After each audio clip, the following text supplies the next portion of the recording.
মোহাম্মদ ফারুক। আপনার বাবা? আপনার বাবা? আমার বাবা।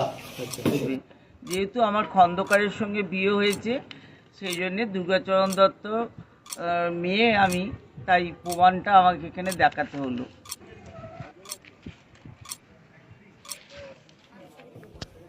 বাবা দুর্গাচরণ দত্ত বৈদ্যবাটি পুরসভার চেয়ারম্যান ছিলেন। স্বামী আকবর আলী খন্দকার বিধায়ক এবং সাংসদ হয়েছিলেন।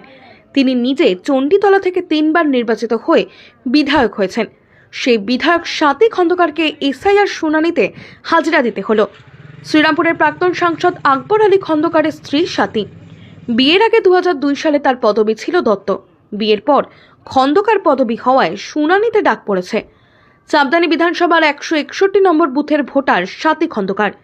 বিধায়কের সঙ্গে শুনানিতে এসেছেন খুড়োশ্বশুর 72 বছরের ডক্টর সৈকত আলী। পদবীর গণ্ডগোলের জন্য আসতে হয়েছে। হয়রানির অভিযোগ বিধায়কের গলায়।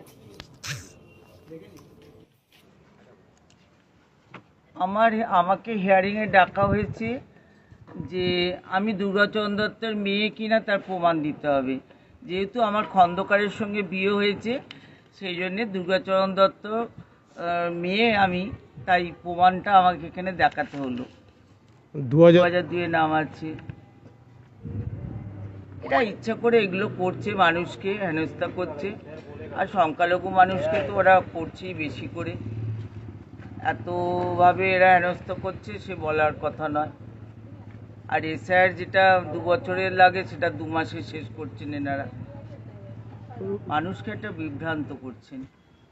আপনি একজন সেলিব্রিটি, একজন এমএলএ, সবচেয়ে বড় কথা 3 বারের এমএলএ, সেখানে আপনাকে এভাবে আসতে হলো, কি বলবেন? ডেকে যখন পাঠিয়েছে তখন তো আসতেই হবে। সেখানে কে সেলিব্রিটি আর কে সাধারণ মানুষ সেটা তো দেখছে না, সবাইকে এখানে আসতে হচ্ছে।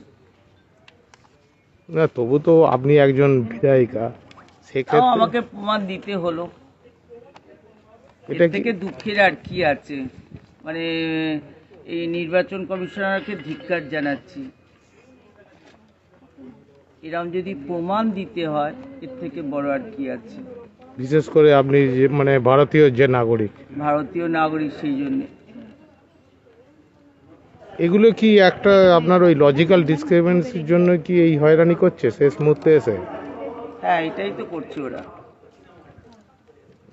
তো সাধারণ মানুষ তো আরো হয়রানি হচ্ছে। হ্যাঁ, সাধারণ মানুষ তো হয়রানি হচ্ছে।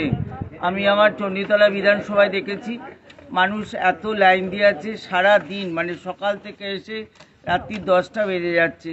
কারোর কেউ প্রেগনেন্সি মা, কারোর বাচ্চা কোলে নিয়ে তারা কোথাও জল পাচ্ছে না, কিন্তু আমাদের যারা সৈনিক আছে, তৃণমূলের সৈনিক, জল বিস্কুট যেগুলোকে যা দেবার সেগুলোকে দেয়া হচ্ছে। কিন্তু এইভাবে যে মানুষকে হেনস্থা করছে, মানুষ যেন দিগ্ভ্রান্ত হয়ে পড়ছে। আপনার সঙ্গে কে এসেছে আপনার? আমার ভাই এসছে। না, শ্বশুরমশাই দেখছি। শ্বশুরমশাও এসছে, আমার ভাইও এসছে। ভাইয়ের কাছে তো ছিল বাবার সব কিছু কাগজপত্র, ভাই নিয়ে এসছে। বাবার ডেথ সার্টিফিকেট, বাবা চেয়ারম্যান ছিলেন তার সেই কাগজ,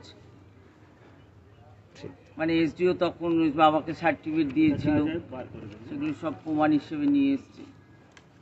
শুধু হয়রানি ছাড়া কিছু না। না, মানুষকে হয়রানি করব আর কি করবে এরা? এরকম করে তো আর ভোটে যেতে যায় না।